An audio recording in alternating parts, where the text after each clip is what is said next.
समीकरण एक चर में। तो समीकरण एक चर में जानने से पहले इसमें जो शब्दावलियां प्रयुक्त हो रही हैं उनके बारे में चर्चा करते हैं। जैसे चर संख्या या वेरिएबल नंबर्स, तो ऐसी संख्याएं जिनका संख्यात्मक मान परिस्थिति बदलने पर बदल जाता है, ऐसी संख्याओं को चर संख्याएं कहते हैं। जैसे x, y, z, a, b, c, ये हमारी चर संख्याएं हैं।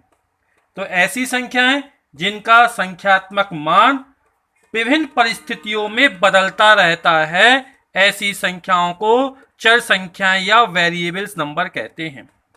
अचर संख्याएं, जैसे यहां पर 1, 2, 3 है ना, ये हमारी अचर संख्याओं में आती हैं, क्योंकि हम 2 को 3 नहीं लिख सकते हैं, 2 3 के बराबर नहीं होता है। यानी वे संख्याएं जिनका संख्यात्मक मान हर परिस्थिति में क्या रहता है, अपरिवर्तित रहता है, यानी बदलता नहीं है, ऐसी संख्याओं को हम अचर संख्याएं कहते हैं। फिर आता है समीकरण। तो समीकरण क्या है? ऐसा समानता सूचक बीजीय कथन, जैसे हमने लिख दिया x + 7 = 9, तो यह समानता सूचक यानी ये बराबर का चिन्ह। तो ऐसा समानता सूचक बीजीय कथन जो चर के कुछ निश्चित मानों के लिए संतुष्ट होता है। संतुष्ट होने का अर्थ ये होता है कि यहां पर ये बायां पक्ष है और ये दायां पक्ष दोनों कैसे हो जाएंगे, बराबर हो जाएंगे। ये कब बराबर होगा? जब x का हमारा मान 2 होगा। जैसे हमने लिखा 2 + 7 = 9, तो x का मान जब 2 होगा तभी लेफ्ट हैंड साइड और राइट हैंड साइड बराबर होगा। तो ऐसे समानता सूचक बीजीय कथन जो चर के कुछ निश्चित मान के लिए, निश्चित मान यदि यहां पर 3 रखेंगे तो 3 + 7 10 हो जाएगा, तब हमारा समीकरण बराबर नहीं प्राप्त हो रहा है। तो कुछ निश्चित मान के लिए सत्य होता है तो उसे क्या बोलते हैं, समीकरण कहते हैं। तो ऐसे समानता सूचक बीजीय कथन जो चर के कुछ निश्चित मानों के लिए संतुष्ट होते हैं, समीकरण कहलाते हैं। और यहां पर x बराबर जब हम 2 रखेंगे तो क्या होगा, ये लेफ्ट हैंड साइड और राइट हैंड साइड बराबर मिल रही है, तो x = 2 ये समीकरण का हल कहलाता है। जैसे हम साधारण शब्दों में समझें कि प्रतीकों की सहायता से व्यक्त किया गया गणितीय कथन जो दो वस्तुओं को समान अथवा तुल्य बताता हो, उसे समीकरण कहते हैं। प्रतीकों की सहायता से व्यक्त किया गया एक गणितीय कथन जो दो वस्तुओं को समान अथवा तुल्य बताता है, समीकरण कहते हैं। अब जैसे हमने समीकरण लिखा x + 7 = 13, बदल दिया। अब यहां पर x चर है और तो यहां पर x लिख सकते हैं या x घाते 1 लिख सकते हैं। तो जब किसी चर की अधिकतम घात 1 होती है तो ऐसे समीकरण को रैखिक समीकरण या लीनियर इक्वेशन कहते हैं। जैसे यहां पर y + 9 = 18, यह हमारा रैखिक समीकरण है क्योंकि यहां पे चर y की अधिकतम घात कितनी है, 1। जब किसी चर की अधिकतम घात 1 होती है तब ऐसे समीकरण को हम रैखिक समीकरण कहते हैं।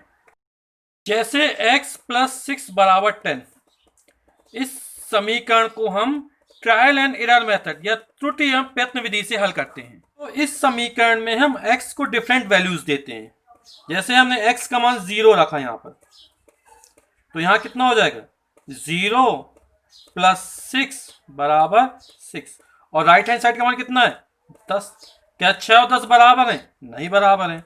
हम एक मान देते हैं तो 1 + 6 ये बराबर हो गया 7, और इसका मान कितना है, 10 राइट हैंड साइड में दायां पक्ष। 2 मान देते हैं तो 2 + 6 ये हो जाएगा हमारा 8, और यहाँ पर कितना है, 10, तब भी बराबर नहीं है। 3 मान देते हैं, 3 + 6 = 9, और यहाँ पर मान दिया 10। 4 मान देते हैं तो 4 + 6 = 10, और ये 10। यानी जब वैल्यू हम 4 रखते हैं, 4 रखते हैं, तब लेफ्ट हैंड साइड और राइट हैंड साइड बराबर होती हैं। हम आगे मान और देंगे, जैसे 5 रखा तो 5 plus 6 that is equal to 11 और ये हमारा 10 है। हमने माइनस एक वैल्यू दी तो माइनस एक प्लस 6 ये हमारी आएगी 5 और यहाँ पे कितना है 10। तो हम कुछ भी वैल्यू देते रहें लेफ्ट हैंड साइड और राइट हैंड साइड, बायां पक्ष और दायां पक्ष तभी बराबर हो रहा है जब हमारा x का मान कितना आता है 4। तो जैसे परिभाषा बताई थी समीकरण की कि ऐसे समानता सूचक बीजीय कथन जो चर के निश्चित मान के लिए, है ना, तो कुछ निश्चित मान हो, जैसे यहां पर x का निश्चित मान कितना है 4 है। ये डिपेंड करता है हमारा समीकरण किस प्रकार का है, एक चर का है कि दो चर का है कि रैखिक समीकरण है कि द्विघात समीकरण है। यदि हमारा एक चर का रैखिक समीकरण है तब हमारा x का निश्चित मान एक ही प्राप्त होगा। वो कुछ भी हो सकता, 2 हो सकता है, 3 हो सकता है, 5 हो सकता है, 4 हो सकता है, लेकिन उसकी जो वैल्यू होगी वो निश्चित होगी। यहां पर x बराबर जो 4 होगा वो समीकरण का हमारा हल कहलाएगा। अब यहां पर x को वैल्यू देते, जैसे हमने x को 0 वैल्यू दी तो यहां पर 0 plus 9 that is equal to 9 और यहां पे कितना दिया 5। ये 9 और 5 बराबर नहीं है, हमने x की वैल्यू 1 दी तो हो जाएगा 1 प्लस 9, यहां पर हो जाएगा 10 और यहां पर 5। यहां पर 2 वैल्यू दी तो 2 plus 9 that is equal to 11 और ये 5, ये फिर बराबर नहीं है। तो हम देख रहे हैं कि लेफ्ट हैंड साइड की वैल्यू बढ़ रही है और यहां पर मान वही है, तो हम ऋणात्मक मान देना चालू करते हैं। जैसे -1 दिया तो -1 प्लस 9 तो ये 9 में से 1 गए 8, यहां पर 5। हमने -3 दिया, कुछ भी वैल्यू दे सकते हैं, -3 प्लस 9, 9 में से 3 गए 6, यहां पर ये 5 ही है। -4 वैल्यू दी तो -4 प्लस 9, 9 में से 4 गए 5। तो -4 रखने पर यहां पर बायां पक्ष और दायां पक्ष बराबर मिल रहा है, तो इस समीकरण का हल हो जाएगा x बराबर -4, क्योंकि -4 रखने पर लेफ्ट हैंड साइड और राइट हैंड साइड दोनों बराबर मिल रही। जैसे हम आगे मान रखें -7 रखें तो -7 प्लस 9, 9 में 7 गए 2, तब भी बराबर नहीं मिला। तो केवल एक ही कंडीशन है कि जब x का मान -4 होगा तभी इसका लेफ्ट हैंड साइड और राइट हैंड साइड बराबर होगा, अतः x बराबर -4 इस समीकरण का हल है। और ये जो मेथड है वो त्रुटि एवं प्रयत्न विधि ट्रायल एंड एरर मेथड के द्वारा इसको सॉल्व किया गया है। अभ्यास 11A, निम्नलिखित समीकरणों को हल कीजिए एवं अपने उत्तर की जांच कीजिए। x प्लस 2 बराबर 3, इसको हमें सॉल्व करना है। तो हम क्या करते हैं, यहां पर चर संख्याओं को एक तरफ और चर संख्याओं को दूसरी तरफ ले जाते हैं। यानी कि जब कोई संख्या है ना, बाएं पक्ष से दाएं पक्ष में जाएगी या दाएं पक्ष से बाएं पक्ष में आएगी, यानी लेफ्ट हैंड साइड से राइट हैंड साइड या राइट हैंड साइड से लेफ्ट हैंड साइड आती है, तब संख्याओं के चिन्ह में परिवर्तन हो जाता है। जैसे देखते हैं यहां पर x है बराबर, अब ये 3 था, +2 जब हम बराबर की इस तरफ ले जाएंगे तो ये प्लस है, उस तरफ जाएगा तो माइनस हो जाएगा। तो x बराबर आ जाएगा 3 में से 2 गए 1, तो x बराबर एक समीकरण का हल हो गया। अब उत्तर की जांच करते हैं तो लेफ्ट हैंड साइड यानी बायां पक्ष, और बायां पक्ष कितना है x प्लस 2, तो यहां पर x बराबर 1 रख देंगे तो 1 धन 2 बराबर 3, और राइट हैंड साइड में 3 है तो लेफ्ट हैंड साइड बराबर राइट हैंड साइड, और यह हमारे उत्तर की जांच हो गई। अब 11 बराबर b-3 इसको हल करते हैं। तो चर संख्या को एक तरफ और चर संख्या को एक तरफ कर लेते हैं, तो -3 इस तरफ आएगा तो प्लस का हो जाएगा, तो हो जाएगा 11 प्लस 3। जब संख्या क्या है ये बराबर लगा है तो दाएं पक्ष से बाएं पक्ष में आए, बाएं पक्ष से दाएं पक्ष में जाए, तब संख्या के चिन्ह में परिवर्तन हो जाता है। तो ये -3 था, बराबर की इस तरफ ला रहे हैं तो क्या हो जाएगा +3 हो जाएगा, बराबर b। 11 और 3 14 बराबर b, या इसको लिख सकते हैं जैसे +b को इस तरफ लाएं तो हो जाएगा -b, भाई 14 उस तरफ जाएगा तो -14 हो जाएगा। दोनों तरफ -1 का गुणा कर दें या माइनस से माइनस कैंसिल कर दें तो हो जाएगा b बराबर 14। अगली बार हम डायरेक्ट लिख सकते हैं 14 बराबर b या b बराबर 14, वो इस तरह हो जाता है। अब हम उत्तर की जांच करनी है, तो उत्तर की जांच करने के लिए लेफ्ट हैंड साइड में हमारा कितना दिया 11 और राइट हैंड साइड में p-3 है और b का मान हमें कितना प्राप्त हुआ 14। तो यहां पे रख देंगे 14-3 और 14 में से 3 जाएगा आएगा 11। तब लेफ्ट हैंड साइड 11 और राइट हैंड साइड 11 यानी हमारे उत्तर की जांच हो गई लेफ्ट हैंड साइड बराबर राइट हैंड साइड। अगला सवाल है 5g बराबर 10 है ना। अब इसमें भी g का मान समीकरण को हल करने का अर्थ होता है कि जो चर संख्या है उसका मान हमें ज्ञात करना है। तो यहाँ पर चर संख्या g है, 5 और 10 तो हमारी अचर संख्या है, तो चर संख्या g का मान हमें ज्ञात करना है। तो यहां से ये 5 हटाना है, तो हम क्या कर सकते हैं दोनों पक्षों में 5 का भाग करने पर, यदि दोनों पक्षों में 5 का भाग कर दिया जाए, देखते हैं क्या होता है पक्षों में 5 का भाग करने पर, तो हो जाएगा 5g/5 बराबर 10/5। अब 5g में 5 का 5 से 5 कट गया g और 10 में 5 का भाग देंगे 2, तो g का मान आ गया हमारा 2। और उत्तर की जांच करनी है तो कैसे कर लेंगे, यहां पर लेफ्ट हैंड साइड और लेफ्ट हैंड साइड में कितना है 5g और g का मान कितना है 2, तो 5 गुणा 2 बराबर 10 और राइट हैंड साइड यह हमें कितना दिया गया है 10, तो लेफ्ट हैंड साइड बराबर राइट हैंड साइड और हमारे उत्तर की जांच हो गई। जैसे x/3 बराबर 2 इसको हल करना है, तो यहां बटे में 3 है, ये 3 का अंश में गुणा कर दिया जाए तो यहां से 3 से 3 कट जाएगा तो x बचा रहेगा, x का मान निकल आएगा। हल करने का अर्थ क्या है कि चर संख्या का हमें मान ज्ञात करना x का, तो दोनों पक्षों में 3 का गुणा करने पर, तो x/3 गुणा 3 बराबर 2 गुणा 3, तो 3 से 3 कैंसिल, तो x बराबर हो जाए 3 दूनी 6। उत्तर की जांच कर देंगे कि लेफ्ट हैंड साइड कितना है x/3 और x का मान कितना प्राप्त हुआ 6, तो 6/3 और 6 में 3 का भाग 3 दूनी 6 और राइट हैंड साइड में हमारा कितना है 2, तो लेफ्ट हैंड साइड और राइट हैंड साइड कैसी हो गई बराबर हो गई। यही हमारे उत्तर की जांच है, यानी हमारा सवाल कैसा लगा सही लगा। लेकिन हम इसको दूसरी विधि से भी लगा सकते हैं। एक विधि है a/b बराबर c/d हो, तो a का गुणा हम d में करते हैं, यानी बाएं पक्ष के अंश का गुणा दाएं पक्ष के हर में करते हैं और बाएं पक्ष के हर का गुणा दाएं पक्ष के अंश में करते हैं, यानी लेफ्ट हैंड साइड के अंश का गुणा राइट हैंड साइड के हर में और लेफ्ट हैंड साइड के हर का गुणा राइट हैंड साइड के अंश में करते हैं। तो ये हो जाएगा AD बराबर कितने चलाएंगे BC। जैसे हमें पता x/3 बराबर 2 दिया गया है, तो ये बटे में इसको मान सकते 2/1, तो 3 का गुणा 2 में हो जाएगा, 1 का गुणा x में हो जाएगा, तो x से कम x बराबर 2 गुणा 3 बराबर 6। अगला सवाल है 3 + 4x बराबर x + 9, इसको हमें सॉल्व करना है, यानी इसमें x का मान ज्ञात करना है। तो सबसे पक्षांतर कर लेते हैं, चर संख्याओं को एक तरफ कर लेते हैं, अचर संख्याओं को एक तरफ कर लेते हैं, यानी x वाले टर्म एक तरफ, ये 4x पहले से था, ये प्लस का x बराबर किस तरफ ला रहे हैं तो माइनस का x हो जाएगा, बराबर का बराबर लगाया, 9 पहले से इस तरफ था, ये +3 इस तरफ जाएगा तो -3 हो जाएगा पक्षांतर करने पर। 4x में x जाएगा 3x और 9 में 3 जाएगा 6।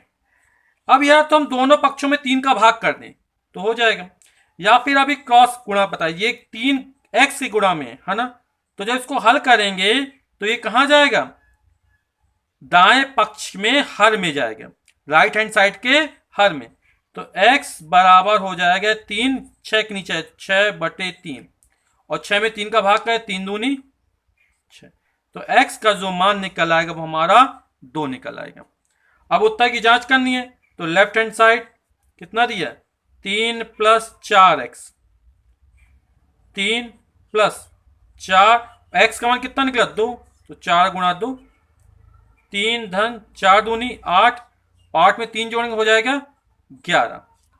राइट हैंड साइड यह हमें दिया x + 9, x का मान कितना है 2 प्लस 9 और 2 में 9 जोड़ेंगे 11। तो लेफ्ट हैंड साइड बराबर राइट हैंड साइड, यही हमारे उत्तर की जांच हो गई। 5/3 प्लस 1 इक्वल टू 6। अब यहां पर इसको हल करने के लिए पक्षांतर करते हैं ना, ये हमारा एचआर संख्या उसको इस तरफ ले जाते हैं, तो हो जाएगा 5/3 बराबर, ये प्लस चिन्ह उस तरफ माइनस हो जाएगा 6 माइनस 1, तो 5/3 बराबर 6 में से 1 जाए 5। अब क्या होगा, ये वाली संख्या ऊपर जाएगी अंश में, और अंश वाली संख्या कहां जाएगी, हर में जाएगी। तो इसको लिखेंगे y बराबर 5 गुणा 3, और 5 नीचे आएगा, 5 से 5 कैंसिल, कट गया, तो y बराबर हो जाएगा 3।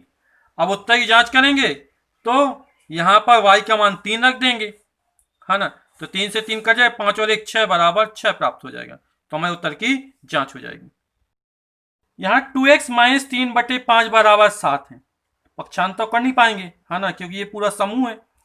तो ये हर में दिया, हर का गुणा क्या कर देंगे, राइट हैंड साइड के अंश में कर देंगे, तो ये हो जाएगा हमारा 2x माइनस 3 बराबर 7 गुणा 5, यानी 2x माइनस 3 बराबर 7 बना 35। अब पक्षांतर कर देंगे, ये -3 बराबर के उस तरफ जाएगा तो प्लस हो जाएगा, तो हो जाएगा 2x बराबर 35 प्लस 3, तो 2x बराबर ये हो जाएगा 38। अब हमें x का मान ज्ञात करना, समीकरण को हल करने का होता है चर संख्या जो दी उसका मान ज्ञात करना। तो x क्या आएंगे, 2 का गुणा, या तो दोनों पक्षों में 2 का भाग कर दें, या फिर ये गुणा के रूप में है, लेफ्ट हैंड साइड में है, तो जब राइट हैंड साइड में जाए कहां जाएगा, बटे में, तो हो जाएगा x बराबर 38/2 बराबर 19। अब उत्तर की जांच करने के लिए लेफ्ट हैंड साइड में x बराबर 19 रख देंगे, तो हमारा लेफ्ट हैंड साइड और राइट हैंड साइड बराबर मिल जाएगा। अभ्यास 11 भी, पहला सवाल, निम्नांकित चित्र की सहायता से समीकरण बनाइए एवं x का मान ज्ञात कीजिए। तो यहाँ पर ये एक तीर के निशान दिखाया जा रहा है ना, यहाँ से यहाँ तक की लंबाई x दी गई है और यहाँ से यहाँ तक की 17 दी गई है, और ये जो कुल लंबाई है वो हमें 30 दी गई है, यानी x और ये 17 का योगफल किसके बराबर है, 30 के बराबर। तो समीकरण बनेगा हमारा x plus 17 that equal to 30, है ना, x प्लस 17 बराबर 30। अब इस 17 का पक्षांतर कर देंगे तो हमारा हो जाएगा x बराबर 30 माइनस 17, और 30 में 17 जाएगा तो हमारा आएगा 13। तो ये जो लंबाई होगी वो हमारी कितनी हो, 13 होगी, 13 और 17 30। राम की उम्र श्याम से 5 वर्ष अधिक है। यदि राम की वर्तमान उम्र 28 वर्ष है तो श्याम की वर्तमान उम्र बताइए। तो हम श्याम की वर्तमान उम्र मान लेंगे x वर्ष। अब क्या है, राम की उम्र श्याम से 5 वर्ष अधिक है, और राम की उम्र 28 दी गई, राम की उम्र हमें 28 दी गई है, और राम क्या है, श्याम से 5 वर्ष बड़ा, इसमें भी यदि 5 जोड़ देंगे तो दोनों कैसे हो जाएंगे, बराबर। राम की उम्र 28 वर्ष, श्याम की उम्र x वर्ष, और राम 5 वर्ष अधिक है तो 5 जोड़ दिया बराबर 28। अब इसको हल कर लेते हो तो x बराबर हो जाएगा, ये +5 बराबर इस तरफ जाएगा तो 28 माइनस 5, और 28 में जाएगा 5 तो 23 वर्ष। जैसे चौथा सवाल, शशि ने कुछ पेंसिलें खरीदी, 2 पेंसिल उसने अपनी छोटी बहन को दे दी, अब उसके पास 3 पेंसिल बची हो तो उसने कुल कितनी पेंसिल खरीदी थी। तो सवाल किस तरह लगाने हैं उसका विशेष हल आपको वीडियो के अंत में मिल जाएंगे। लगाने का प्रोसेस देखते हैं। तो मान लेते हैं कि उसने कुल x पेंसिल खरीदी, है ना।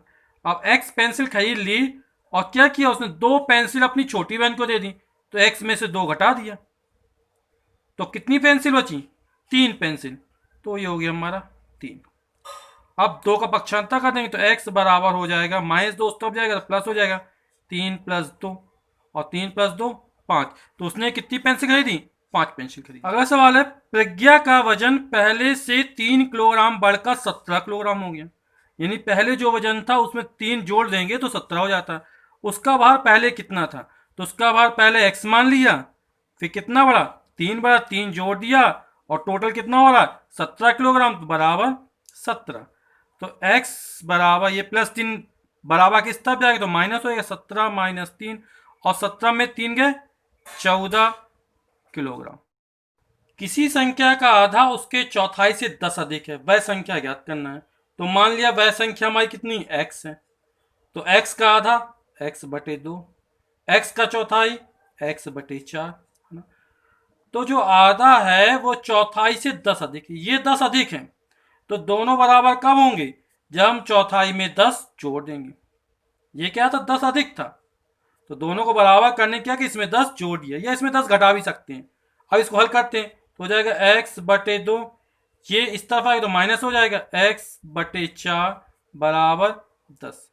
हमारा लघुत्तम आ जाएगा 4, 2 का भाग 4 में देंगे 2 आ जाएगा, 2 दूनी 4, इसका अंश में गुणा करेंगे तो हो जाएगा 2x माइनस 4 का भाग 4 में 1 बार गया, 1 गुणा x यानी x बराबर 10।